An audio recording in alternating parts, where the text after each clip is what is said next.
What you're going to see this evening is a presentation by our first Toyota Culture class here at St. Vincent College. This is a freshman or sophomore course in which the principles underlying the cultural changes needed to implement and sustain operational excellence are presented and reviewed.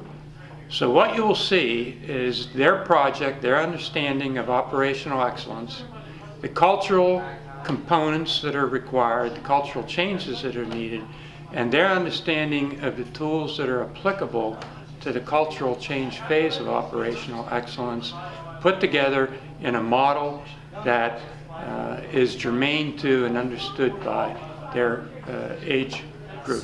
And we were instructed to build a model that would be able to teach people our own age operational excellence, as well as have us learn about operational excellence. And the goal with operational excellence is to get towards true north through various different things, which we're going to talk about here tonight, through a process called continuous improvement.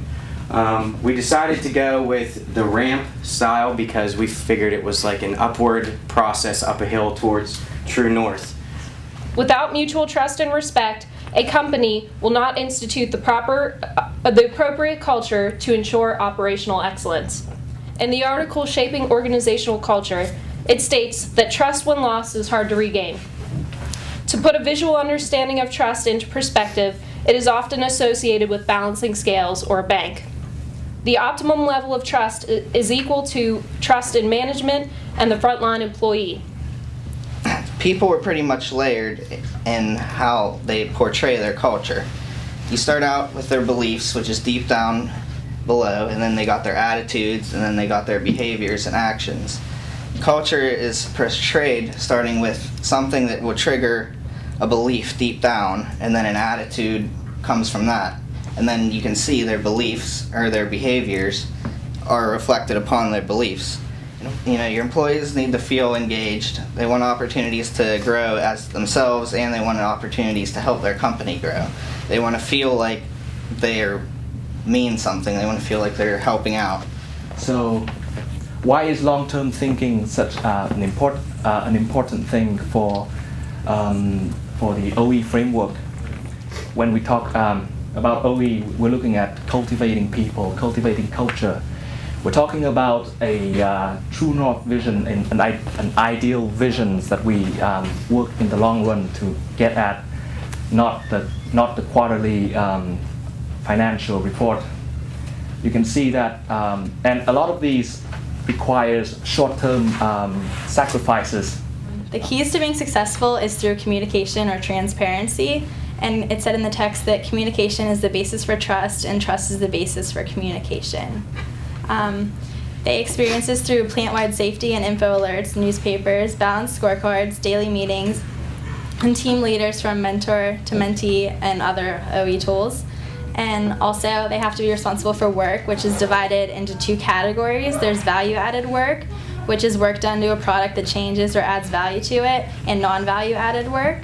Also, for value-added work, it's essential that activities that transform or change the product in a way that the customer is willing to pay for it. And non-value-added work is work done that does not change the product or add value to the product. So the 6 work-class priorities will be safety, quality, productivity, human development, cost, and operational excellence. But these all relate to job security. Do I feel valued? Can I make a difference? Is there innovation? Is there a space for innovation and growth in the organization? Overall, in general, there are 8 total wastes, beginning with overproduction, waiting, transportation, processing, inventory, motion, defects, and most of all, unused employee creativity. In my opinion, the most important one of all 8 of these is unused employee creativity. This is, in OE, one of the biggest resources, is being able to use your employees fully. To use them for problem solving, have them use a suggestion system like Claudia mentioned, and to use them through teamwork. All this put together, it sounds simple enough that, okay, well, these are all ways. But it is amazing the companies out there that don't follow this. I've seen this in my own experiences where things can be made so much easier by just moving a cart or moving yourself closer to a machine or anything of that nature. For OE, it's more than just that desire to improve their company. It takes all the topics that we've discussed and orients them towards a true north. What is at true north? It is the company's vision.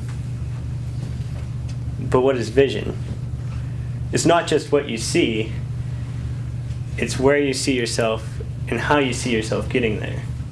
They need to be able to see themselves achieving the goals through the implementation of OE and the tools. And by doing so, they have a greater desire and a greater ability to be able to achieve it. Another thing is the suggestion system, which Claudia mentioned. And it's very important. It's not just something your company uses to go, oh, here, put your suggestions in a box and maybe we'll look at them.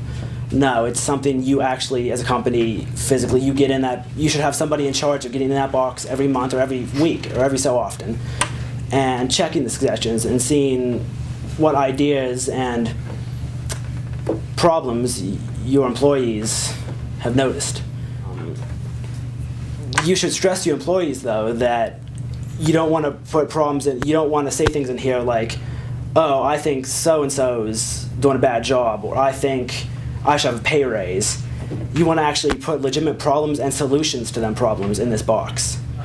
I hope you enjoyed our presentation, because I know as a group we really had fun doing this, because it took what we learned in the classroom and helped us put into a solid form visually, visual management. We're actually able to see this. And when we went into this project, we had two main goals. And the one was we actually wanted to build a model, and we wanted to learn and prosper from doing this. Ending the presentation, I do want to say that OE is a puzzle. And if we would take one of these pieces out, it would mess up what we were trying to convey, and we would not be able to reach true north. So OE is a puzzle, and if you take a piece away, it's not going to work. So that was our project, and we hope you enjoyed.